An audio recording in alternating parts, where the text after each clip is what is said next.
नमस्कार दोस्तों, आप सभी का स्वागत है स्टेनो हेल्प में। दोस्तों, डिक्टेशन रहेगी जनसत्ता के एडिटोरियल पार्ट से। डिक्टेशन की गति रहेगी 100 शब्द प्रति मिनट। स्टार्ट करते हैं। 3, 2, 1 स्टार्ट। इस्लामाबाद में भारतीय उच्चायोग परिसर के ऊपर ड्रोन मंडराने की खबर ने भारत पाकिस्तान के रिश्तों में और तनाव पैदा कर दिया है। यह मामला सीधे सीधे उच्चायोग की जासूसी और सुरक्षा में सेंध का है।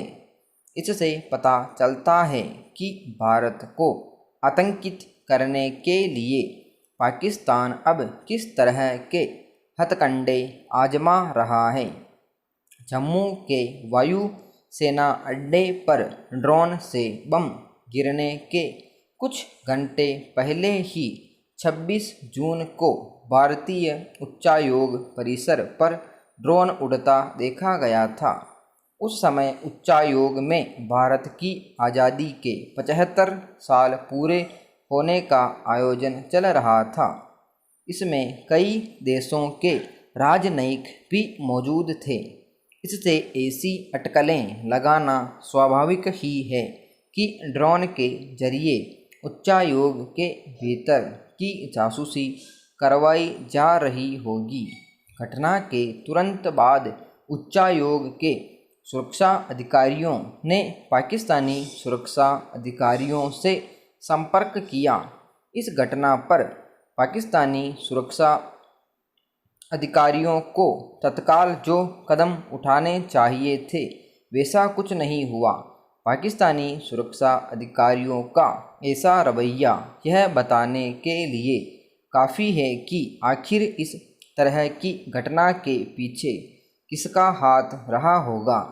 अगर यही सुरक्षा चूक किसी अन्य देश के दूतावास के साथ होती तो तब भी वहां के सुरक्षा अधिकारी क्या इसी तरह पेश आते। विराम पैरा।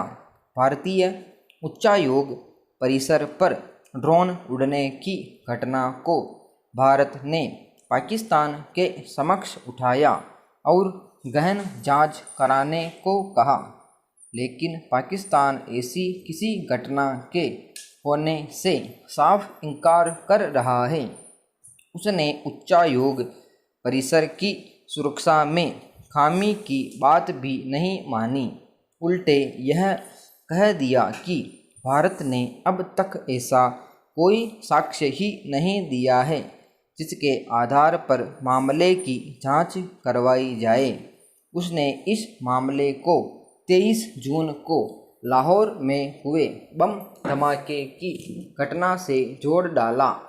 पाकिस्तानी विदेश मंत्रालय के प्रवक्ता ने कहा कि भारत ऐसे वक्त में यह मामला उठा रहा है जब लाहौर धमाके के मामले में सबूत जुटाए जा रहे हैं। जाहिर है पाकिस्तान भारत के खिलाफ लगातार साजिशें रच रहा है। पड़ोसी देश का यह रवैया रिश्तों को और बिगाड़ने वाला ही कहा जाएगा।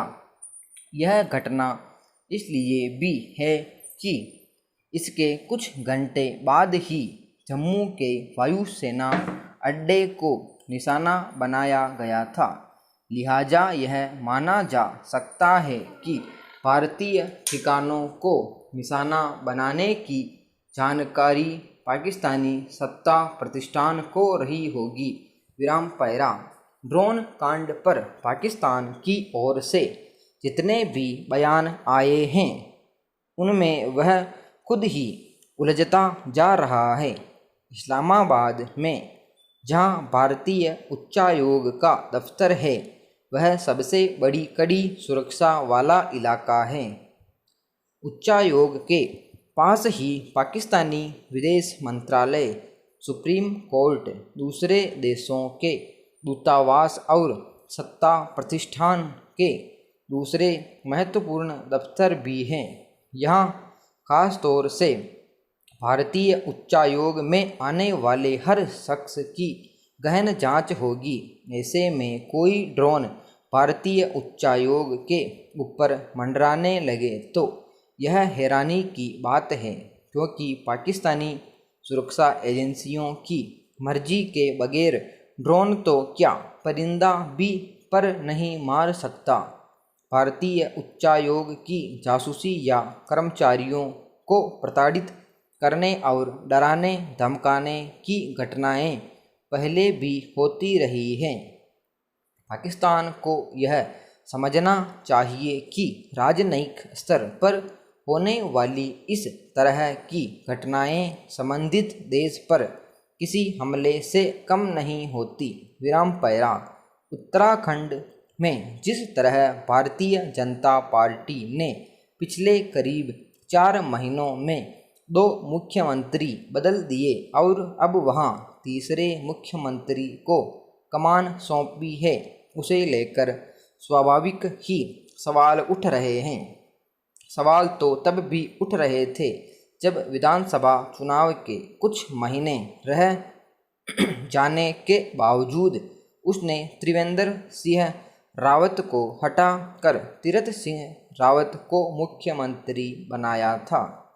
तब कहा गया था कि वहां के ज़्यादातर पार्टी विधायक त्रिवेंद्र सिंह रावत के कामकाज से संतुष्ट नहीं थे और उन्हें बदलने की केंद्रीय कमान से गुहार लगा रहे थे।